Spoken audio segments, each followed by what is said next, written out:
निवेश के नाम पर हजारों लोगों से करीब 11,000 करोड़ रुपए से ज्यादा की ठगी करने के मामले में हाईकोर्ट में सुनवाई हुई। कोर्ट ने नेक्सा एवरग्रीन कंपनी के निदेशक सेना से रिटायर्ड रणवीर सिंह बिजराणिया, सुभाष चंद्र बिजराणिया, बोधूराम और गोपाल सिंह को जमानत देने से इनकार कर दिया है। कोर्ट ने कहा कि आरोपियों के खिलाफ निचली अदालत में चालान पेश हो चुका है। ऐसे में हाईकोर्ट में राजीनामे के शपथ पत्र पेश करने मात्र से जमानत नहीं दी जा सकती। बाद में हाईकोर्ट ने मामले की सुनवाई अगले शुक्रवार तक टाल दी है। ठगी के इस मामले को लेकर सीकर, जयपुर सहित अन्य जिलों में 100 से ज्यादा एफआईआर दर्ज हो चुकी है। पीड़ित पक्षकारों की ओर से हमने यह भी कहा है कि जो आम जनता है उसके साथ जो ठगी की गई है ये बहुत बड़े रूप में ठगी है, क्योंकि आम जनता की खून पसीने कमाई इसमें पूर्ण रूप से लगी है। आज उनके पास खाने की पूर्ण व्यवस्था नहीं है।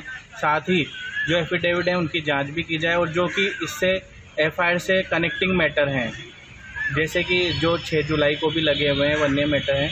तो हमने मेन तौर पर तो जो न्यायालय है उनसे यही गुजारिश की है कि इन सभी मामलों को एक साथ सुन के और इन मामलों की सुनवाई को सूचीबद्ध एक रूप में किया जाए, ताकि जो कनेक्टिंग मैटर है, क्योंकि अभियुक्त एक है, एफआईआर अलग अलग है, लेकिन एक ही दिन सुनकर इस मामले का निस्तारण करें और जो भी आम जनता है उनको भी राहत मिले। इस तरह से इस मामले को रखा जाए। अलवर के थानागाजी की समरा ग्राम पंचायत के सरपंच को हाईकोर्ट ने राहत देते हुए उससे की जा रही 15 लाख रुपए की वसूली पर रोक लगाकर राज्य सरकार से जवाब तलब किया है। अदालत ने यह आदेश राम अवतार की याचिका पर सुनवाई करते हुए दिए हैं। याचिकाकर्ता के अधिवक्ता हनुमान चौधरी ने याचिका में कहा कि उसकी पंचायत में 50,25,837 रुपए के काम स्वीकृत हुए थे। इसके तहत नरेगा में 3 एनीकट, सीसी और ग्रीवल रोड और पानी की लाइन सहित अन्य काम हुए थे। ये काम मौके पर मौजूद हैं, लेकिन पंचायत समिति ने 26 मई को आदेश जारी कर 2 जनवरी 2023 के ग्रामीण विकास विभाग के मंत्री के पत्र का हवाला देते हुए जांच रिपोर्ट के आधार पर उस पर 15 लाख रुपए की रिकवरी निकाल दी। इसके खिलाफ राजनीतिक द्वेषता के कारण ये कार्रवाई की गई है। ऐसे में रिकवरी नोटिस को रद्द किया जाए।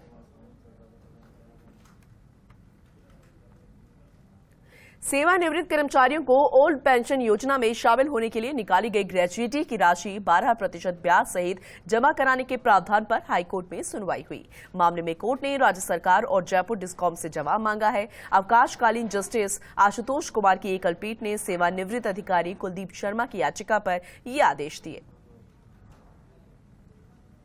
सबसे पहले रुख भरतपुर जिले का। दरअसल शुक्रवार को आए आंधी तूफान और बरसात के बाद अल सुबह एक ऑटो पर होटल क्रेन क्राइब की दीवार गिर पड़ी। घायल ऑटो चालक को अस्पताल में भर्ती करवाया गया, जहां उसकी मौत की खबर है। ऑटो रास्ते से गुजर रहा था, उसी समय यह हादसा हुआ। मौके पर पहुंचकर पुलिस ने मलबे को हटवा दिया है। वही जानकारी के अनुसार सुबह करीब 6:15 बजे अजीत नगर निवासी ओम प्रकाश अपना ऑटो लेकर जा रहा था। इसी दौरान पुष्प वाटिका में गैस गोदाम वाली गली से गुजरते समय होटल की दीवार ऑटो पर गिर पड़ी। ऑटो चालक ओम प्रकाश दीवार के नीचे ऑटो के साथ दब गया। आसपास के लोगों को जैसे ही पता चला, हड़कंप मच गया। वहीं ऑटो चालक ओम प्रकाश अजीत नगर का रहने वाला था।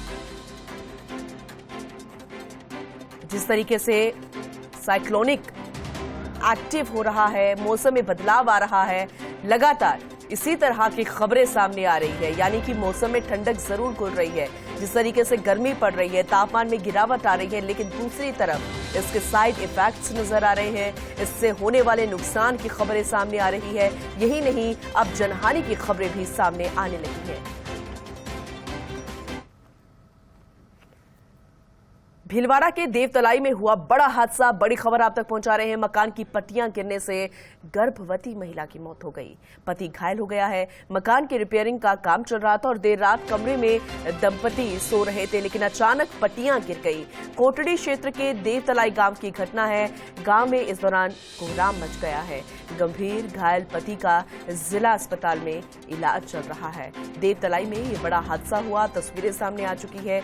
बड़ी खबर आप तक पहुंचा रहे हैं। मकान की पट्टियां गिर गई और इसमें दर्दनाक हादसा। गर्भवती महिला की मौत हो गई और उनके पति घायल हो गए, जिनका इलाज जारी है। Bikaner Rajasthan Medicare relief society PBM चिकित्सालय की बैठक सरदार पटेल मेडिकल कॉलेज सभागार में आयोजित की गई।